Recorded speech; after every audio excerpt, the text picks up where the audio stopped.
Hello, what's up? Hey, hi, how are ya? How's it going? It is me, ABC, the HPP, which means you are back with Adam Benjamin Coleman, the Human Performance Project. So, hope everything's been going well for you since we last connected. I wanted to talk about something non-workout today that'll probably end up coming back to workout somehow because it usually does. But I wanted to talk about peace. And I wanted to talk about what that really means. And, maybe I know it means different things for different people. What those could potentially be. Where you find it, if you find there's something that gives it to you, what you do with it when you attain it. And is there anything that you found that helps you keep it for any considerable length of time? Because there's several things I've learned, one of which on this earth is that emotions they're for sure going to happen to you. Like, you're going to feel them all. It's just a question of when and how long it's going to last, right? And a lot of that is up to us and our perspectives, but it's going to happen. It's just a question of when, how bad it's going to hurt, and how long you're going to let it. And that's necessary, because without that, you can't appreciate tender touch or ticklishness or any of the opposite things of pain, right? So they both have to exist, and they're both real, and they both happen, but they're not sustainable. Like, neither one of them is permanent. So you have to remember that in both good times and bad times, because it's not going to hurt forever, but it's not going to not hurt forever either. So that's important to remember and to just accept, right? Because people, myself included, myself probably fucking foremost. Oh yeah, by the way, I do cuss on this video. I will talk about God on this video. I will talk about drugs on these videos.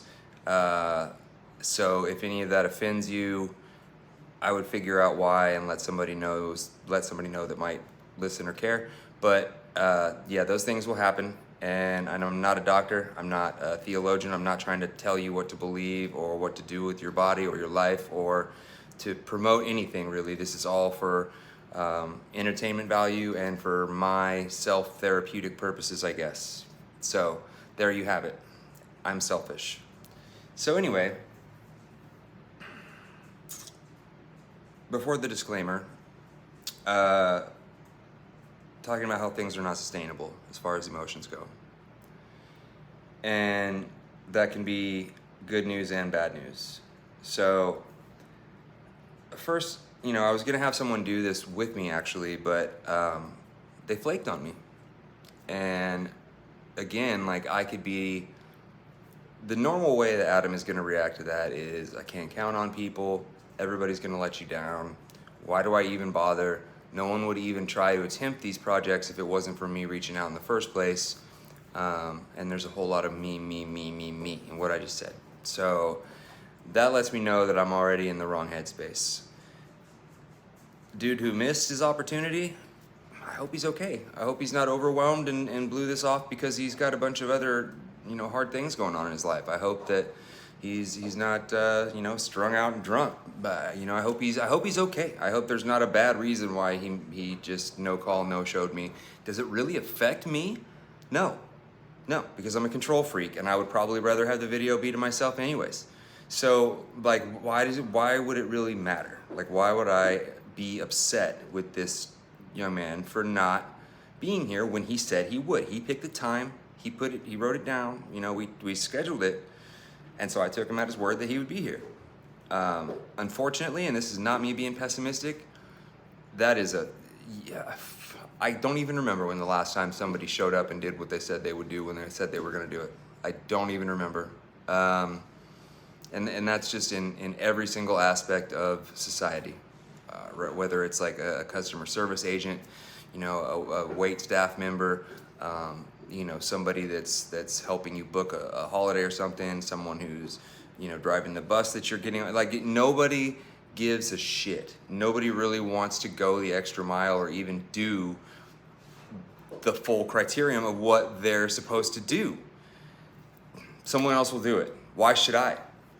You know, and people forget, like, they get mad at the job, they get mad at I'm not doing it for that person. You're right, you're not doing it for that person. You're doing it for you and whoever your higher power or creator is, and bringing glory to your existence. You're not doing it for fuck all of anyone else. You know, what other people think about you is none of our fucking business. So stop worrying about it and just worry about what the fuck you're doing. If you're okay with your actions, other people probably are gonna be too.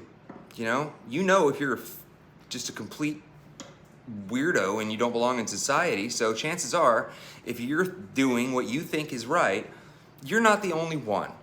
You know, like, not being afraid to actually stand up and do that, and just do something simple, like, you see someone toss something in a trash can but they miss, they just keep walking, pick that shit up. You know, why do you not? Because you're afraid someone else will see you, be like, yeah, you're a fucking fag, you picked up the trash, you care about the environment. And I know I said the F word and a bunch of politically incorrect shit, but I warned you, all right? And the point is ignorance. Like, someone who would demean that kind of behavior and not just go back and pick up the trash anyways is ignorant. You know, they're self-centered, they're selfish, and they're ignorant. They don't think about how their actions have a mushroom cloud effect on the rest of the freaking world. And they do.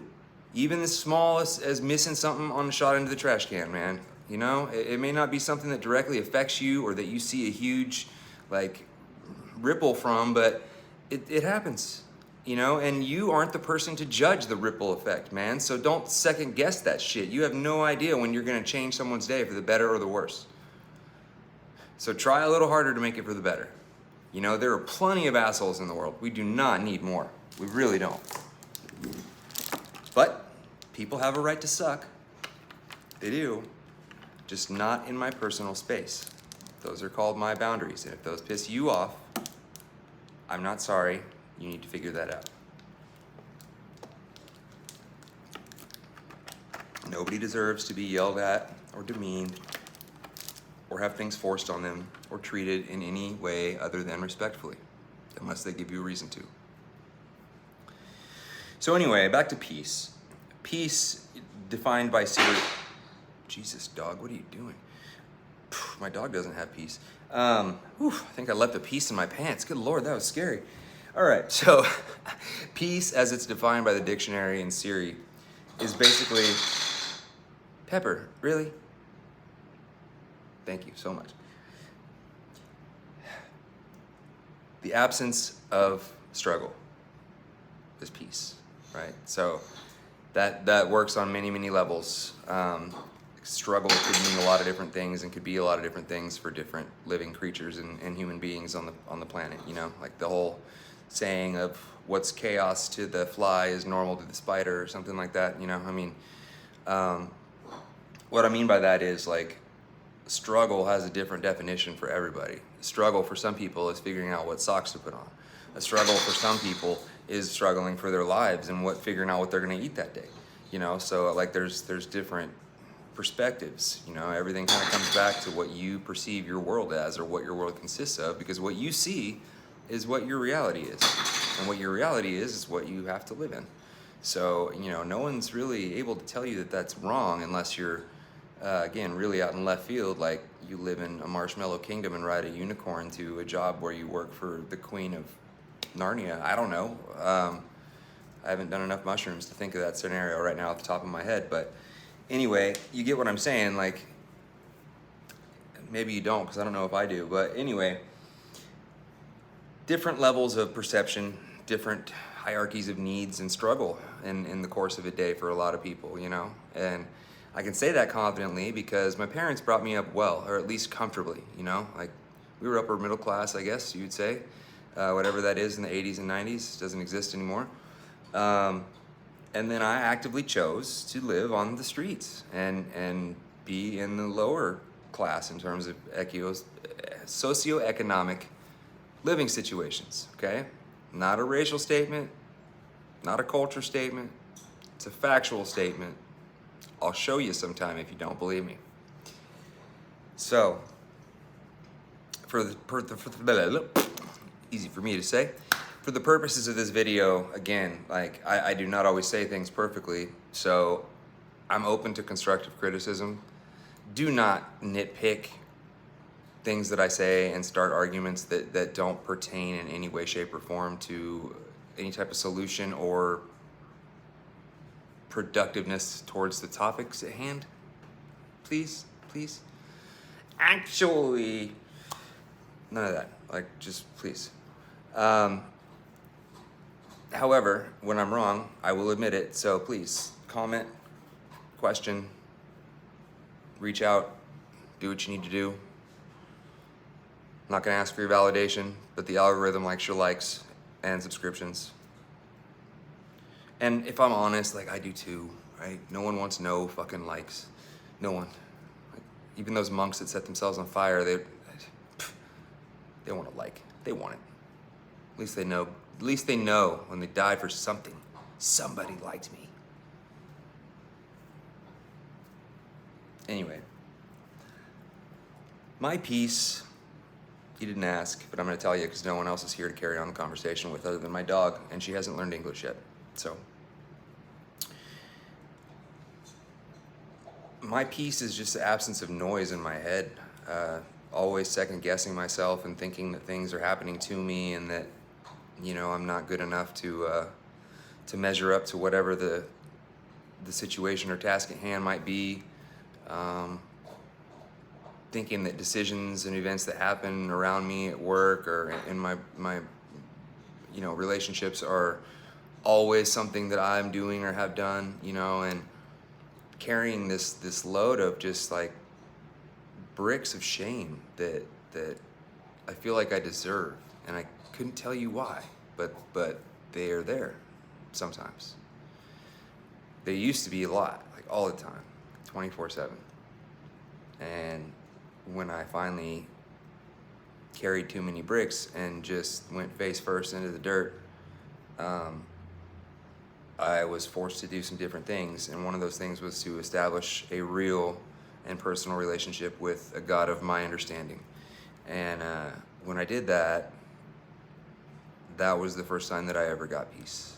And peace for me looked like being able to sit in a room where there was no external stimuli without being on any mind-altering substance or feeling the need to say anything or do anything. I could just sit there and just be. I could just be myself. And I can do that today. And it doesn't come without practice, and it doesn't come without some conscious effort at uprooting negative thoughts and behaviors and trying to implant positive thoughts and behaviors actively, because they grow and regrow. And, you know, I don't know who keeps sneaking in the bad seeds, but they pop up, you know? And so I'm going to keep gardening, and I need help with that. You know, I need peers. I need people to bounce my ideas off of, and to know that, you know, I am making progress, or that I am benefiting the people around me in my society too, because it's not just about how I'm feeling and doing. Like, I have to give some of these successes back. And I have to do that without expecting anything in return. I have to do it because I remember how good it felt when I was at the point of just complete hopelessness and worthlessness in my mind, to that first person that stuck their hand out and said, "Here, let me help you." And they did it because they wanted to. They didn't do it because they were trying to get something. And for the first time in your life, you realize that it's not always as bad as it seems. And it doesn't have to stay that way. And when you figure that out, and you can admit that you played a part in getting there, because you did, you can start to do things differently. And the weight that lifts, at least that lifted from my mind, because I can only speak from my experience, is pretty significant. Pretty significant. And like I said, that's really the first time that I ever found anything that wasn't deadly on the flip side of the coin, like drugs, alcohol, and, you know, adrenaline rush behavior. It was the first time I gained a feeling of peace and validation from something that wasn't toxic and harmful, basically. And I realized that that was there all the time, and that some people call that normal, right? And like there were people that I used to think were liars because they were happy every time I saw them. And I was like, bullshit, they can't always be this content.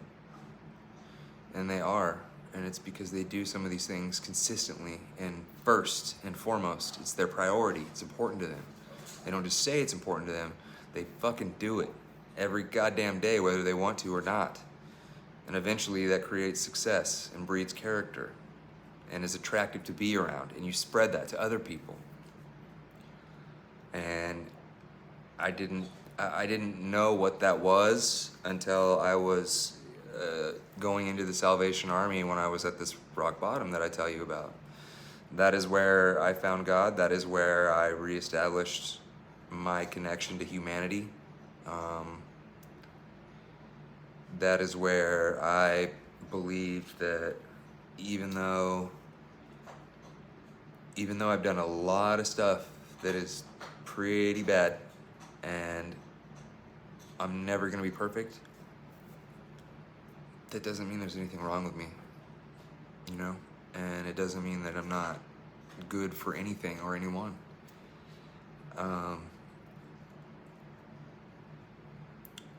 I think a lot of people that stay out there believe the opposite of that. I think that they just don't think that they're gonna be missed. I think that they don't believe that it could be any better anymore. And it's just not true, you know? It doesn't matter how far down the scale you go. It just matters that you acknowledge that you're there and try to do something different. Like, that's all you have to do to start. Just tell the truth about where you're at and that you want to do something different. That's it. So simple, but so complex. And you know, you can do it on a logical level and say, well, yeah, I admit that I have a drinking problem. Do you fully admit that your life is unmanageable, and given any outside assistance of any kind, you're gonna fall flat on your fucking face and die? Like, that's unmanageability. That's what you have to get to, right? You don't know, let someone else do for you for a minute, because your best thinking got you here. So your best thinking is probably not gonna get you out. Being willing to admit that, and then take some suggestions, some positive suggestions, not just suggestions that sound comfortable to you, that allow you to milk your resentments and reservations and sneak back into your behavior of choice. Because, you know, smart, manipulative, addict people, which is 90% of people who struggle with what I'm talking about, they'll find a way to make it work for them because it's how they've survived. You know, it's not even their fault. Like, some people get burnt and take it personally. Don't. It's not you. You're not special. You know, it's not because you're Sally Joe from Wisconsin that this is being lied to you, and Jeremy's saying this and that and the other thing. And sorry to any Jeremys or Sally Joe from Wisconsin, but point is, it's not personal. You know, like, it's the behavior of the addiction. It's the addiction trying to defend itself. It's a very, very efficient virus because it tells the host that you're not sick, you're fine, keep going, keep going, keep going. When in reality, you're just dumpster fire going downhill. So that's where the honesty comes in, and that's where it's so important to just kind of make that like a habit of err on the side of honesty rather than the side of dishonesty. Like, if you have any doubt in your mind whether someone should know what's in your head or not, fucking tell them, right? Like, it's what's the worst that could happen? What's the worst that could happen? You know, like, because you need to be real about what goes on in your head when you're trying to change the way that you've been thinking, because your brain will try to trick you. It will. There's two sides of it. There's the side that's going to agree with what I'm saying, be like, we need to make some changes. Yay, healthy, proactive, positive lifestyle. And then there's the other guy grabbing a coattail being like, tomorrow, Dommy. You know, like, let's go smoke a blunt and just sleep in today. We've earned it. We deserve it. You know? You're the only one that gets to decide. That's the bitch of it.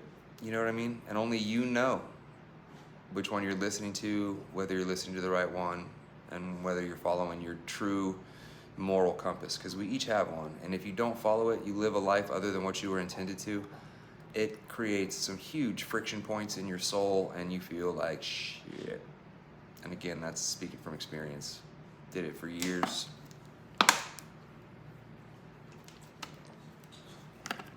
No moderation anywhere in my life. Gallon water bottle. Why? Because the regular size ones are too damn small, and if I don't get a gallon, I won't drink enough water throughout the course of the day. So, hooray for the all or nothing lifestyle. It can be good sometimes. You just have to focus it and point it at the right thing. That's what they tell me. I'm still practicing. Anyway, the peace, man, focus. So, we've gone through this progression of thinking, and now you've decided that you're doing these different things and you want this peace that I'm talking about because you understand what I'm saying, and the feeling of just difference and less than and not a part of is just more than you want to bear anymore, and you'll do anything to not feel that way. Good. It's the last day you have to feel that way. You know, you don't ever have to feel it again. Because the good news is, it's not just me that's telling you these things. Like, there is an all-knowing, all-loving, all-powerful being that has created us, put you where you are, and you are where you are for the reason, probably unbeknownst to you, but it is a reason, and it is going to work out for the good if you fulfill your purpose and keep going forward and follow that little voice that guides you and lets you know what to do and what not to do. Just follow the moral compass. Follow the yellow brick road.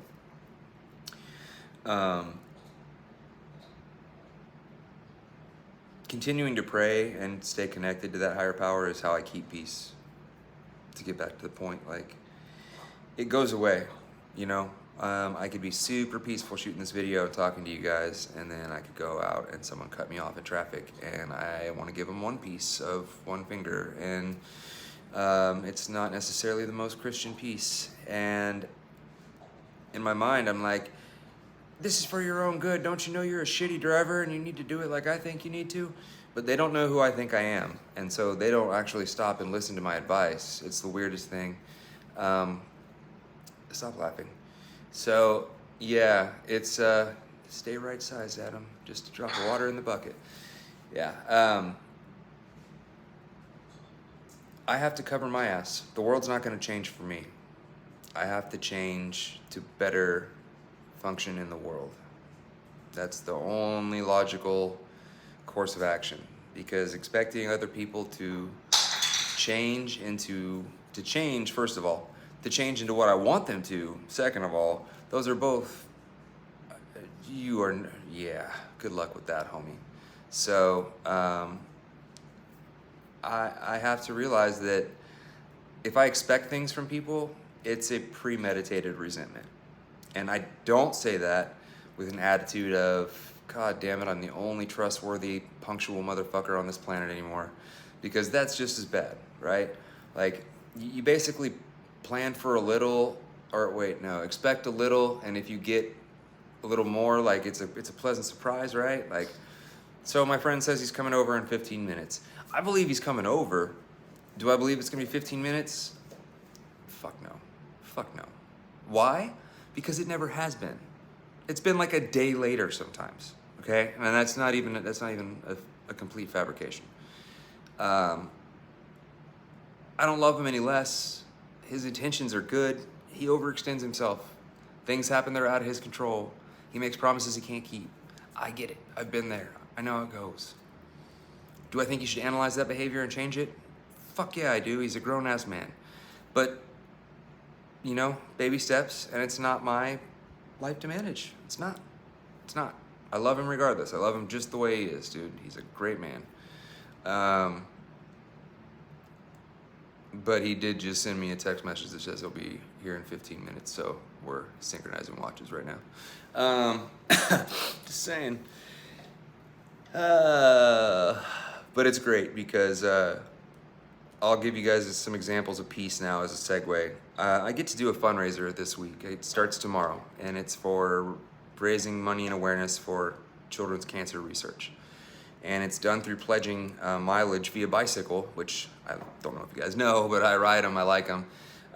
So that's part of it, and then doing like a GoFundMe effort is part of it too. Well, I started getting ready for this about a month ago, And almost immediately I was blessed with over $600 in fundraising, right? Like my goal was $500 originally. I had to bump it up to $1,500. So like I was fucking stoked. The mileage didn't start counting until the 1st of September. So I've been getting ready for this. I've been blowing it up on social media, training myself for it, getting ready to ride consistently, figuring out exactly how many miles per day over the 30 days I need to get 500 miles in the month. And I'm not just gonna get 500, that'd be moderate. My bike blows up, dude. My e-bike blows up. Specialized Vado, just indestructible e-bike that has gone through anything. Dead. Has to go back to the factory. It's under warranty, luckily, but it's gonna be like 3 weeks. And this happened a couple days ago. Today's the 31st of August. Okay, no big deal. I have a dirt jumper. It's not ideal for riding long distances, but you know, I'll do tons of laps around the skate park. It'll still be mileage. Well, that bike got stolen yesterday morning in a 60-second window from a place less than a mile from my house. My fault. I trusted humanity. It wasn't bolted down. Someone stole it. Lesson learned. And I have property insurance, so I'll get my deductible back, which means like a third of the value of the bike. So yay. But you know what? Honestly, I hope whoever stole it is having the most fucking fun they've ever had in their entire life. I hope it's the nicest bike they've ever ridden, and I hope it's just like a blessing in disguise. I really do. I mean that. That is peace.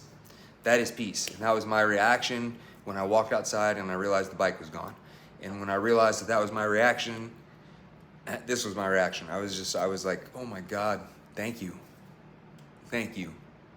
You know, like I cannot tell you how much of a negative spectacle and presence I would have been had that happened even 6 months or a year ago. I would have been screaming, cussing, blaming people, starting fucking fights with bystanders in the parking lot.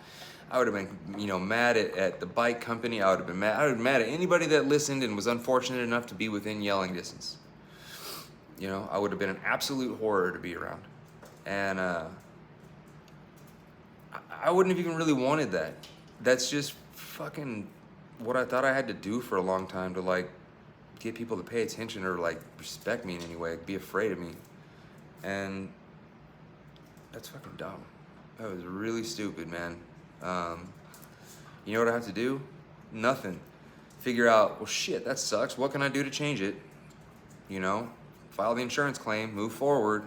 Is there anything I can do right now? Did anyone say anything? Like, just be proactive. There's no point being pissed off. Just move forward. But realizing that wasn't my default, man, I wanted to just fall to my knees in the parking lot and be like, thank you. It's worth the bike. It really is. It really is. That might sound stupid to somebody, but you live your life as like a... Remember Beavis and Butthead's neighbor? You know, I can't blank on his name right now, but he was always uptight with veins popping out of his head and shit. Like that's who I was grooming myself to be, you know, like before this, my reactions, just negative all the goddamn time. You kids get off my lawn. And now I'm out there with my own super soaker, like, die bitch, ah. It's just a completely different perspective, dude. And it's so much more fun to not just be angry and crotchety all the time, even if stuff goes wrong, you know? Like, it was funny, I was talking to my mom, and she was super sad for me, and she was like, I just can't believe how bad your luck is sometimes. And I kind of laughed, because for the first time in my life, I didn't agree with that. I was like, you know what? It was shitty that the bike got stolen, but I had a friend I called that right away had a bike for me, and a GoPro camera to film the rides while I borrowed the bike. You know what I mean? Didn't miss a single beat, not a single beat. If that wouldn't have worked, I could have done it on a stationary bike because the contest is awesome and well thought of. Either way, I was going to get to participate. I was not being kept from that. But I did not for 1 second think to myself, well, shit, I can't do the fundraiser now, or there's no point in doing that since I don't have my bike. This is going to suck. You know, it was going to go down regardless. Like, no one was keeping me from riding. And I didn't even have to freak out, man. I didn't have to break a sweat. I didn't have to do anything other than push fucking send on my phone. The first person I asked was the first person that came through. Not because he had to, not because I'm paying him, because he knows it's important to me, and he's a good guy. See, not everyone's shitty, and you feel like an asshole when you are in that mode of fuck the world and everyone in it. You can't trust anyone and blah blah blah blah blah blah blah. And then somebody's like, "Hey, sir, you dropped this," you know, and you're like, "Oh shit." Except for him, you know. I mean, it's just it that feeling of being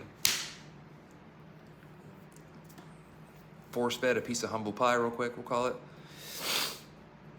That's pretty priceless. Pretty priceless. So yeah, sorry this video has been pretty emotional, I guess, but luckily it's all, for me anyway, based from joy and gratitude. Mostly gratitude. I really shouldn't even be making this video for any reason at all. And I don't say that to be like cute, like seriously, like I dead several times. It's a wrap. But made it. Should be in prison. Not. Should be maimed, destroyed, scarred for life. A little beat up, but still pretty functional. And still definitely nowhere close to done, you know? So I hope that you're not either. I hope that you made some sense out of this rambling. To get back to our point here, I